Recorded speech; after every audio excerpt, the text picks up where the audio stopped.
এটা আনাস বিন মালিক রাদিয়াল্লাহু তাআলা আনহু নবীজির 10 বছরের খাদেম ছিলেন। তিনি বলছেন, আমি একদিন নবীজির এখানে এই দাগটা দেখেছি। সুবহানাল্লাহ। নবীজির এখানে আমি সেই সার্জারি করার পরে যে সিলিটা ছিল সেই দাগটা আমি এখানে দেখেছি। সুবহানাল্লাহ। এত আশ্চর্যজনক বিষয়গুলো যখন এতভাবে হয়ে গেল, এই পর্বটা শেষ হওয়ার পরে নবীজির এবার সফরে রওনা হওয়ার সময় নবীজির জন্য স্পেশাল একটা যানবাহন রাখা হলো। যে যানবাহন পৃথিবীর কেউ কখনো এরকম যানবাহন সম্পর্কে ইমাজিন করতে পারে না। অকাল্পনিক, কল্পনাতীত একটা যানবাহন আল্লাহ হাজির করলেন। যে যানবাহনের বর্ণনা সেই বুখারীতে আছে, যেটা গাধার থেকে বড়, খচ্চর থেকে ছোট, এই মাঝামাঝি একটা প্রাণী।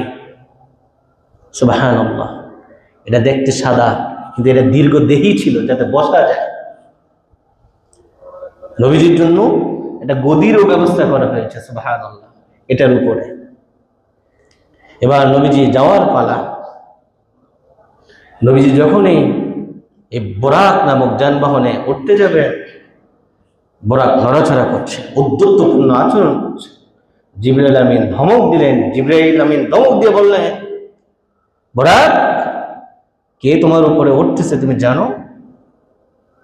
আজকে এমন একজন মানুষ তোমার উপরে সওয়ার হবে, আল্লাহর এই সৃষ্টির তার থেকে প্রিয়তম আল্লাহর কোন বান্দা নাই, শ্রেষ্ঠ মানুষ নাই যে ইতিপূর্বে তোমার উপরে সওয়ার হয়েছিল। থেকে শ্রেষ্ঠ মানুষ আর কোনোদিন তোমার উপরে সওয়ার হয়নি, কখনো উঠবেও না। এরকম একজন শ্রেষ্ঠ মানুষ, আল্লাহর সবচেয়ে প্রিয়তম নবী রাসূল, তিনি তোমার উপরে আরোহণ করবেন। ভয় পেয়ে গেছেন, থেমে গেছে বোরাক। কি করলাম? বোরাক ভয়ে ঘেমে গেছে। সে এবার থেমে গেল নবীজির কথা শুনে, চুপ হয়ে গেল। নবীজি আরোহণ করলেন। এখানে অনেক কথা ছিল, আমি তাড়াতাড়ি করছি, সময় নেই। এখন এই বোরাক এমন একটা ক্ষিপ্ত গতির প্রাণী, বাহন, যেটা মুহূর্তের মধ্যে, হাদিস শরীফে এটার বর্ণনা আসছে, তার দৃষ্টিসীমা যেখানে গিয়ে পড়ে সেখানে গিয়ে তার একটা কাক পড়ে। সুবহানাল্লাহ। তার একটা লাভ কোথায় গিয়ে পড়ে? তার দৃষ্টিসীমা যতটুকু যায়। নর্মালি আপনি যদি কোনো কিছু বাধা না পায়, আপনি দেখেন, আপনি এখান থেকে দৃষ্টি দিয়ে কিন্তু আকাশ পর্যন্ত দেখতে পাচ্ছেন, বাধা নাই দেখে। আর এখানে দেখেন কত কিছু বাধা আপনি